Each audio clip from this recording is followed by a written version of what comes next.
Buonasera da Leandro Maggi, Rovigo in diretta, siamo qua al centro commerciale Il Porto che sta festeggiando appunto 30 anni dalla sua apertura e abbiamo avuto il piacere di seguire delle performance atletiche di altissimo livello della New Sagittario Team di Rovigo e per questo abbiamo il piacere di intervistare il maestro di questa palestra. Salve a tutti, mi presento, sono il maestro Massimiliano Castellacci della scuola del New Sagittario Team.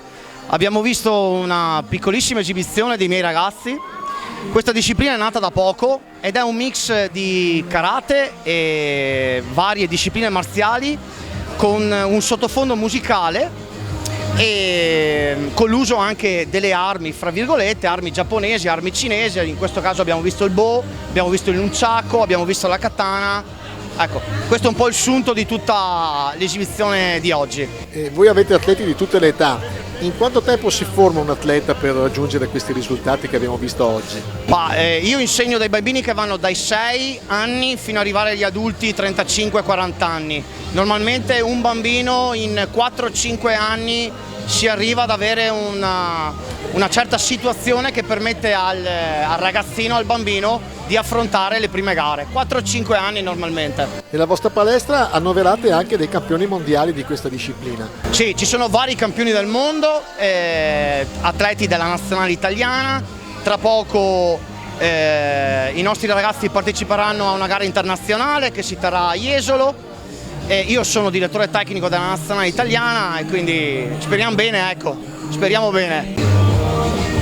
Ecco, ho il piacere di presentarvi un mio atleta, forse la punta di diamante della squadra, Matteo Gottardo, vincitore di già 3 Coppe del Mondo, membro della nazionale italiana, partecipato ai campionati del mondo WACO 2022 che sono andati un po' così e così. Lascio la parola al mio allievo Matteo. Faccio questa disciplina da più o meno 7 anni, quasi 8, sempre con il maestro Castellacci. Chi sono gli atleti più forti in questo momento, i tuoi competitor?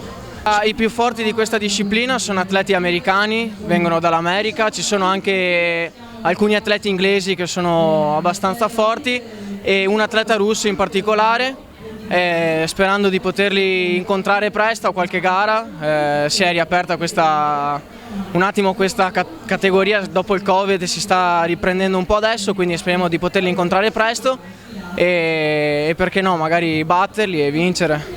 C'è un progetto per farla diventare disciplina olimpica? Si sta parlando di renderla olimpica, però penso sia ancora un procedimento ancora abbastanza lungo. Non penso alle prossime Olimpiadi, non so se le prossime ancora, è quello che ci stiamo augurando tutti, ci speriamo. Sì, da un paio d'anni abbiamo ricevuto il riconoscimento da parte del CONI, quindi questo è già un grande passo avanti. Adesso aspettiamo il riconoscimento definitivo nella speranza, appunto, come diceva Matteo, non magari nelle Olimpiadi prossime ma le future, che questa disciplina venga riconosciuta con gli oneri che merita.